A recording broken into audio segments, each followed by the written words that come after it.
Samantala, kamustahin rin po natin ang operasyon ng Special Registration Anytime, Anywhere site ng COMELEC sa NAIA.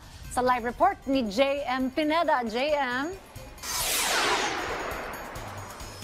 Dayan, hindi lang 12 oras nakabukas itong Special Registration Anywhere Anytime ng COMELEC dito sa NAIA Terminal 3 dahil 16 na oras nakabukas ito dito sa kanilang lugar. Ibig sabihin yan, mas maraming kababayan natin ang masaserbisyuhan nitong SRAP sites dito sa NAIA Terminal 3. Libo-libong pasahero ang dumadaan at pumapasok sa NAIA Terminal 3. Ang iba nga dito ay naghihintay lang ng kanilang flights o mga kamag-anak na paparating.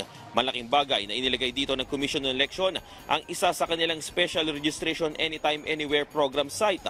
May panahon pa kasi ang mga kababayan natin na makapila muna at makapagparehistro habang naghihintay. Aabot lamang kasi sa halos 10 minuto ang proseso sa pagpaparehistro sa mga SRAP sites. Ito na ang pangalawang araw ng pagbubukas ng Special Registration Site dito sa NAIA Terminal 3, kung saan kahapon nga dinagsa ng mga nagpaparehistro o magpapareactivate bilang botante.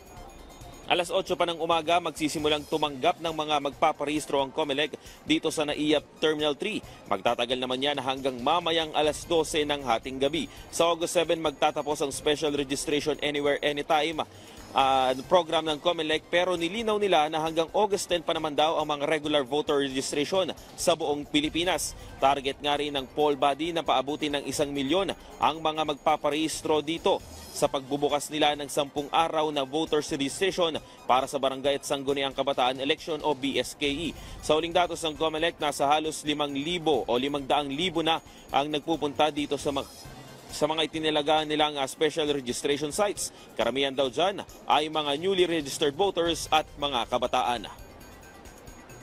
Daya nilinaw nga rin ng COMELEC na itong mga SRAP sites natin o yung Special Registration Anywhere Anytime sites natin na hindi pwedeng makapag-transfer ang ating mga kababayan o transfer ng local registration record nila. Ibig sabihin yan, kung sakali mang botante ka dati sa tinitirahan mo at gusto mong magpalipat ng iyong address doon sa tinitirahan mo na ngayon at doon ka naboboto, ay hindi mo pwedeng gawin yun dito sa mga SRAP sites. Pero paglilinaw rin nila na kung sakali mang hindi matuloy itong BSKE sa December 1, sa October 3rd week ay magbubukas ulit sila ng voters registration at doon ay pwede nyo nang gawin yung pag-transfer ng local registration record.